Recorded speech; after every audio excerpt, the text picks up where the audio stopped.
Thailand দক্ষিণ পূর্ব এশিয়ার এমন একটি দেশ যেখানে একই সাথে আপনি দেখতে পাবেন দারুণ সব সমুদ্র সৈকত, পাহাড়, দ্বীপ, আধুনিক শহর, ঐতিহাসিক স্থাপনা আর ভিন্নধর্মী সংস্কৃতি। প্রতি বছর বিশ্বের বিভিন্ন দেশ থেকে অসংখ্য পর্যটক ছুটে আসেন এই সুন্দর দেশটিতে। আর বাংলাদেশের পর্যটকদের কাছেও থাইল্যান্ড অনেক বেশি জনপ্রিয় একটি ভ্রমণ গন্তব্য। বিশেষ করে ব্যাংকক, পাতায়া, ফুকেট কিংবা ক্রাবির মতো জায়গাগুলো পর্যটকদের কাছে বেশ আকর্ষণীয়। যারা বাংলাদেশ থেকে থাইল্যান্ড ভ্রমণের পরিকল্পনা করছেন তাদের জন্য আজকের এই ভিডিওতে থাকছে ঢাকা থেকে কিভাবে থাইল্যান্ড যাবেন, ফ্লাইট ডিটেলস, যাতায়াতের অভিজ্ঞতা এবং থাইল্যান্ডে পৌঁছানোর পর কিভাবে ঘুরবেন, সেসব গুরুত্বপূর্ণ তথ্য থাকছে আজকের এই ভিডিওতে। তো চলুন তাহলে শুরু করি আমাদের থাইল্যান্ড ভ্রমণের যাত্রা। আসসালামু আলাইকুম এভরিওয়ান। তো এখন আমরা যাচ্ছি হচ্ছে থাইল্যান্ড। আমরা আছি ভিয়েতনাম এয়ারপোর্টে। আমাদের এখানে চেক ইন, ইমিগ্রেশন সব কিছু কমপ্লিট। এখন হচ্ছে আমরা আমাদের গেটের সামনে এসে বসে আছি। তো এখন বাজে হচ্ছে ভিয়েতনাম সময় 7:45।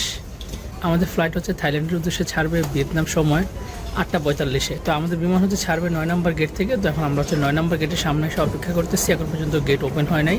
তো এখন হচ্ছে আমাদের ফ্লাইটের সময় অলরেডি আর 1 ঘন্টার মতো আছে। আমরা আমাদের ফ্লাইটের গেটের সামনে দাঁড়ায় আছি। তো আমাদের হচ্ছে 9 নম্বর গেট হচ্ছে ফ্লাইট ছাড়বে। এখন সময় হচ্ছে 7:55। এই যে এখানে আমাদের ফ্লাইটের শিডিউল চলে আসছে 8:50-এ, VN 601 ব্যাংকক। এই আর কাছে যাই হোক, আমরা এখন আমাদের 9 নম্বর গেটে যাই এখানে আসলে গেলে আসলে দেখাতে পারবো যে আসলে ফ্লাইটের গেট ওপেন হয়েছে কিনা। তো এখানে আরো অনেক মানুষ অপেক্ষা করতেছে, কারণ 8 এবং 9 নম্বর গেট হচ্ছে একসাথে। বাইরে হচ্ছে কিছু ল্যান্ড করা বিমান দেখা যাচ্ছে রানওয়েতে। তো এই যে বিমানটা দেখা যাচ্ছে এটা হচ্ছে আমাদের বিমান। এই বিমানটা দিয়ে হচ্ছে মূলত আমরা এখন যাব। এটা অলরেডি 9 নম্বর গেটে চলে আসছে। তো আমাদের ফাইনাল চেকিং এখন পর্যন্ত শুরু হয় নাই। ফ্লাইটে ওঠার আগে যেই চেকিংটা হয় আর কি।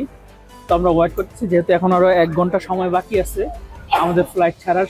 সম্ভবত 30 মিনিট আগে হচ্ছে লাস্ট চেকিং শুরু হবে আর কি।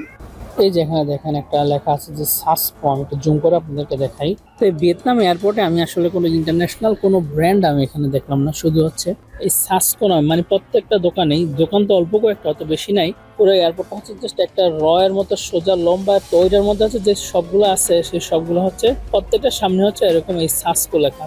তো চলুন এবার জেনে নেই একজন বাংলাদেশি নাগরিক হিসেবে কিভাবে থাইল্যান্ড ভ্রমণে যাওয়া যায়। বাংলাদেশি নাগরিক হিসেবে থাইল্যান্ড ভ্রমণ করতে হলে প্রথমে প্রয়োজন হবে একটি ট্যুরিস্ট ভিসার। বর্তমানে থাইল্যান্ড অফিসিয়াল ই ভিসা সিস্টেমের মাধ্যমে অনলাইনে ভিসার জন্য আবেদন করা যায়। তারপর আবেদন করার পর ভিসা প্রসেসিং এর জন্য অপেক্ষা করতে হবে। আপনার ভিসা অ্যাপ্রুভ হলে আপনার দেওয়া ইমেল অ্যাড্রেসে ই ভিসা কনফার্মেশন পাঠানো হবে। এই কনফার্মেশন ডকুমেন্টসটি মূলত আপনার ই ভিসা। তাই থাইল্যান্ড যাওয়ার সময় অবশ্যই এর একটি প্রিন্ট কপি সঙ্গে রাখবেন এবং বিমানবন্দরে অথবা থাইল্যান্ডে প্রবেশের সময় প্রয়োজন হলে এই ডকুমেন্টটি ভিসা হিসেবে দেখাতে পারবেন। তো এবার আসি ফ্লাইটের বিষয়ে।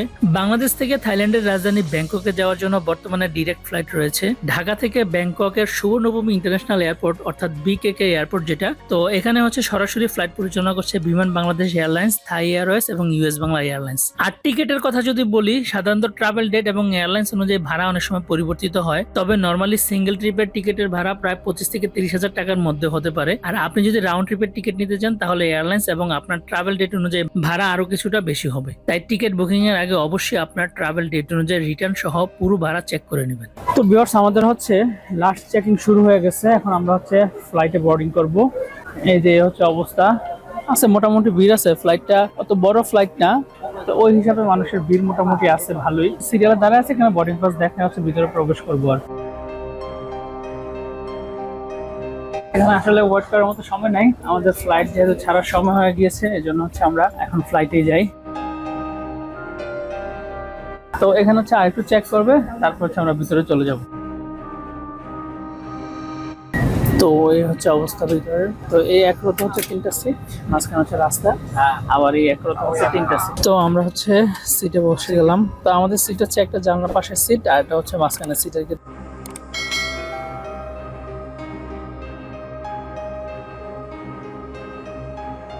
তো এই ফ্লাইটে হচ্ছে সিটের পাশে হচ্ছে কোনো টিভি নেই, জাস্ট এই যে উপরে এরকম কিছু স্ক্রিন দেওয়া আছে 3-4 সিট অন্তর অন্তর। এগুলোতে হচ্ছে তারা অটো যেটা সিলেক্ট করে দেয় ওইটাই হচ্ছে চলতে থাকে আর কি। তো আর এখানে হচ্ছে সিটের সাথে যেখানে এটা হচ্ছে, এখানে হচ্ছে তারা কিভাবে ফ্রি ওয়াইফাই ইউজ করবে এটার ব্যাপারে হচ্ছে এখানে লেখা আছে আর কি। তারপর হচ্ছে এখানে একটা প্যাকেট দেওয়া আছে, যদিও আমি জানি না প্যাকেটটার কাজ কি।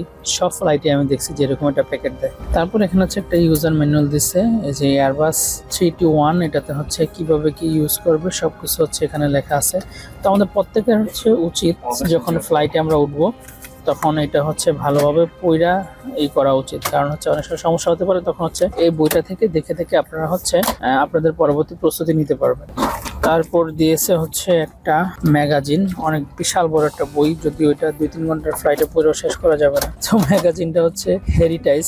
এর আগের ফ্লাইটেও 2টা ম্যাগাজিন ছিল, আমি আপনাদেরকে দেখাইছিলাম ওই ব্লগের মধ্যে। ওইখানে হচ্ছে হেরিটাইজেরই ম্যাগাজিন ছিল, তো এখানে হচ্ছে একটা ম্যাগাজিন দিছে। তো দেখি যাওয়ার সময় ইনশাল্লাহ এটা পরে সময় শেষ করতে হবে আর কি। তো এগুলাই ছিল মূলত আমাদের ফ্লাইটে। তো ফ্লাইটে ওঠার পরপরই হচ্ছে ফ্লাইট ছাড়ার আগে এরকম একটা ওয়েট ইস্যু দিয়ে গেল।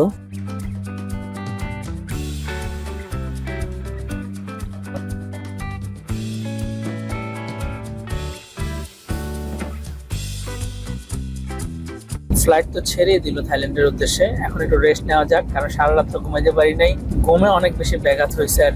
তো যাই হোক, এখন একটু রেস্ট নিব, যেহেতু ফ্লাইট ছেড়ে দিছে। প্রায় 1.5 থেকে 2 ঘন্টার একটা ফ্লাইট।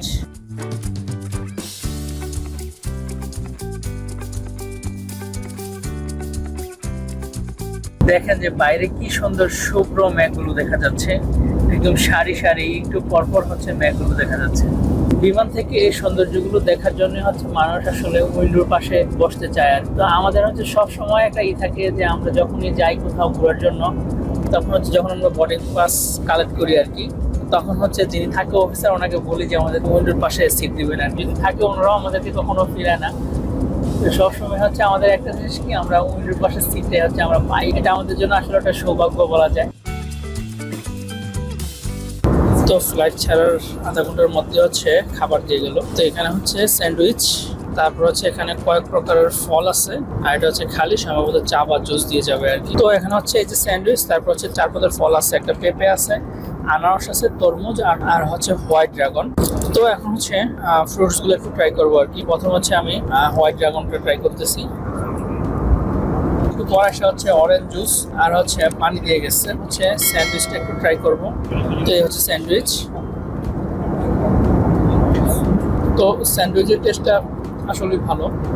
তো আজকে আমাদের ফ্লাইটে এই হচ্ছে খাবার, কারণ হচ্ছে এখানে দূরত্বটা অনেক কম।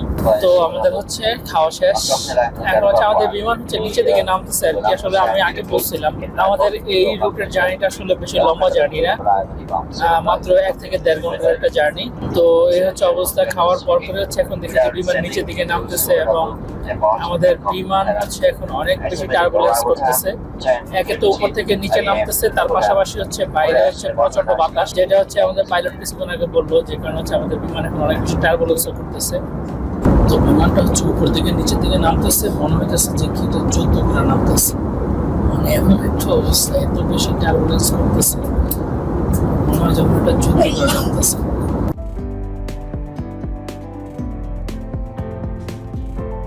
আলহামদুলিল্লাহ আমাদের বিমান সেফলি ল্যান্ড করলো। এখন হচ্ছে আমাদের বিমান টার্মিনালের দিকে যাচ্ছে।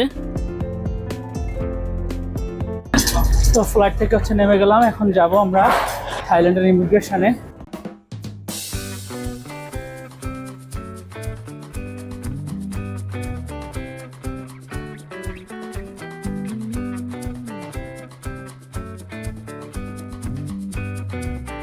ভিউয়ার্স, থাইল্যান্ডের ইমিগ্রেশন বলতে আসলে এখানে তেমন কোনো কঠিন ইমিগ্রেশন হয় নাই। জাস্ট আমাদের হোটেল বুকিং দেখতে চেয়েছে এবং আমাদের রিটার্ন টিকিট হচ্ছে দেখতে চেয়েছে। তো আর হচ্ছে আমাদের ভিসাটা দেখতে চেয়েছে। তো তারপর হচ্ছে জাস্ট ফিঙ্গারপ্রিন্ট দিতে বললো। ফিঙ্গারপ্রিন্ট দেওয়ার পরে হচ্ছে দেখলাম যে আমাদের পাসপোর্টের সিল দিয়ে দিল, এন্ট্রি যে সিলটা ওইটা। তো মূলত থাইল্যান্ডের যে ইমিগ্রেশন সেটা আসলে তেমন কঠিন কোনো ইমিগ্রেশন হয় নাই, একবার নর্মাল প্রসেসিং এবং স্মুথ প্রসেসিং ছিল। তো যাই হোক, আলহামদুলিল্লাহ আমরা এখন হোটেলে যাব। তো ভিউয়ার্স, আজকের এই ব্লগটি মূলত এই পর্যন্তই। ব্লগটি লম্বা করছি না। তো যারা এখন পর্যন্ত আমার চ্যানেলটি সাবস্ক্রাইব করেনি, তারা এখনই আমাদের চ্যানেলটি সাবস্ক্রাইব করে দিবেন এবং পাশে থাকা বেল আইকন বাটনটি ক্লিক করে রাখবেন। যারা অলরেডি সাবস্ক্রাইব করেছেন তারা একটি লাইক দিয়ে দিবেন। তো ভিউয়ার্স, দেখা হবে পরবর্তী ব্লগে। আসসালামু আলাইকুম।